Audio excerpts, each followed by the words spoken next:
Welcome back, Violindo team. It's nice to see everyone's smiling faces, ready to take on a new school year filled with opportunities and learning. We are once again a part of the legacy cohort of schools.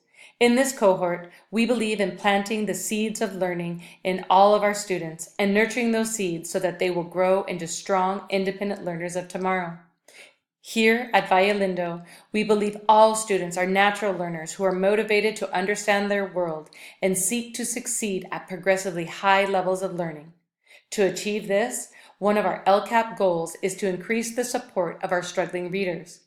This past year, we have been successful in supporting our readers with small groups and specific learning objectives, especially our male students, who make up the majority of our reading intervention small groups.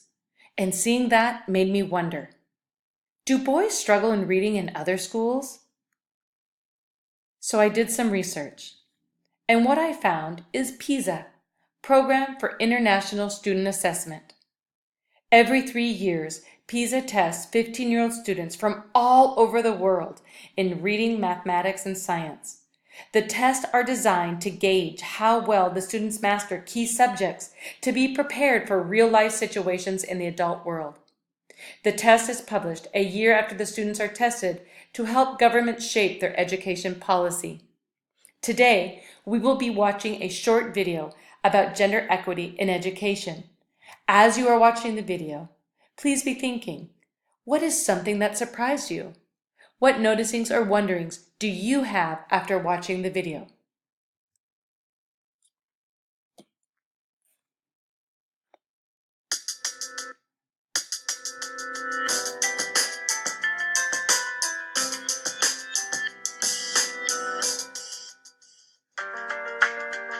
While many countries have made great progress in narrowing gender gaps in education, new ones are opening.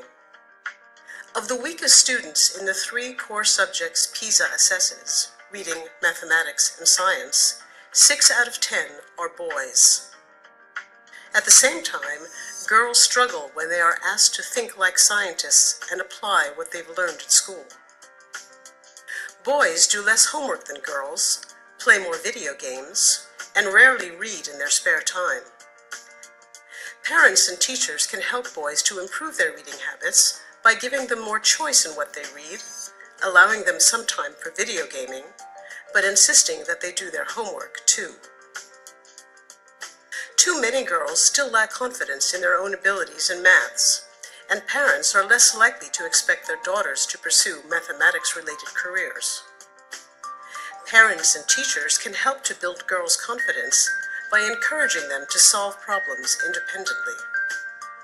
When girls and boys can fulfill their potential in school, they can contribute more to the economic growth and well-being of their societies later on.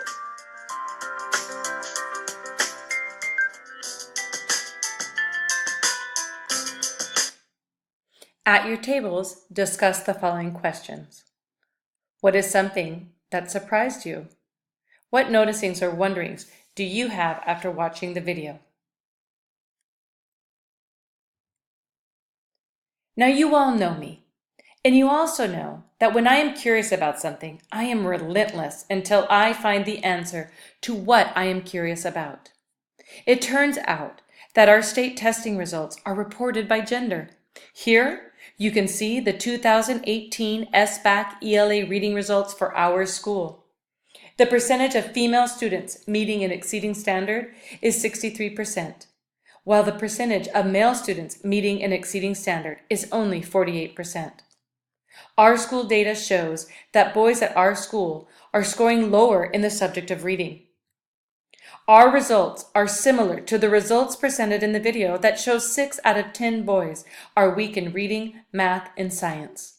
We have a similar gender gap here at Violindo.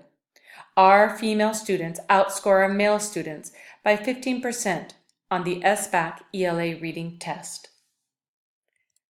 Looking at our current state, there is a 15% equity gap between males and females in meeting exceeding standard in SBAC ELA reading.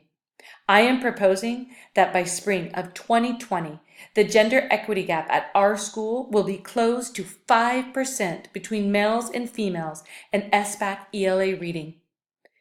Many of us did not know that this gender gap in reading existed, but now that we have the data, we need to address the instructional needs of 51% of our student population.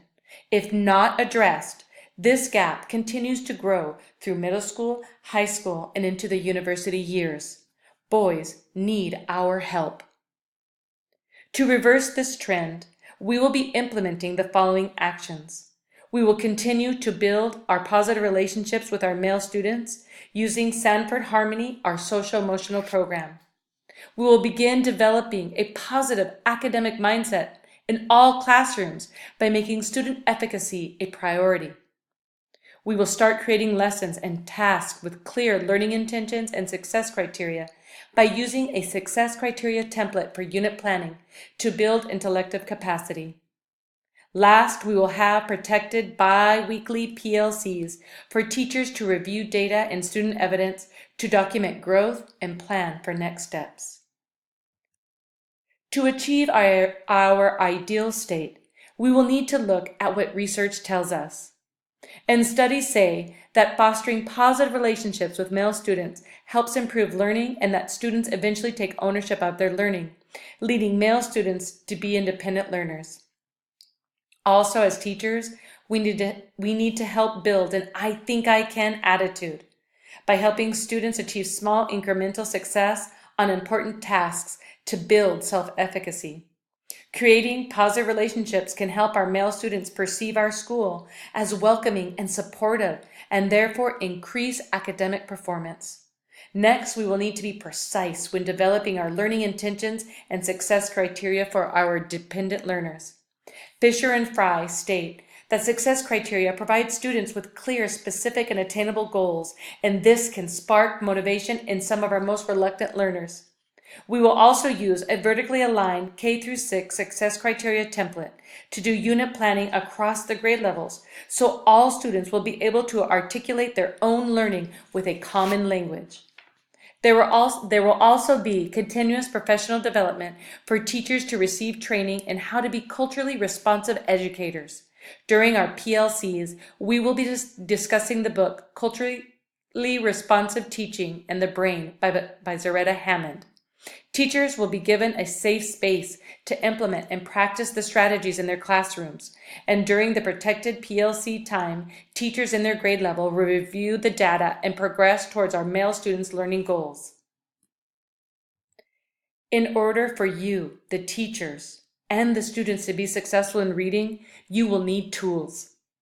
Here you can see the success criteria template for unit planning and our success criteria input chart to make learning visible in the classroom. And as one of 10 Sanford Harmony demonstration schools in San Diego County, we will continue to implement this program with fidelity as our social emotional learning curriculum. This year, we will focus on the culturally responsive teaching modules. We will also be reading Zaretta Hammond's book, Culturally Responsive Teaching and the Brain. And the most important tool of all is you. You all mean so much to the progress of every student at this school, most especially our male students. Without you, we would not be able to move our students forward and give them the education they deserve. It is very appropriate that we are a part of the legacy cohort. What is a legacy? Planting seeds in a garden you never get to see. We are the legacy cohort. What seeds will you help plant this year?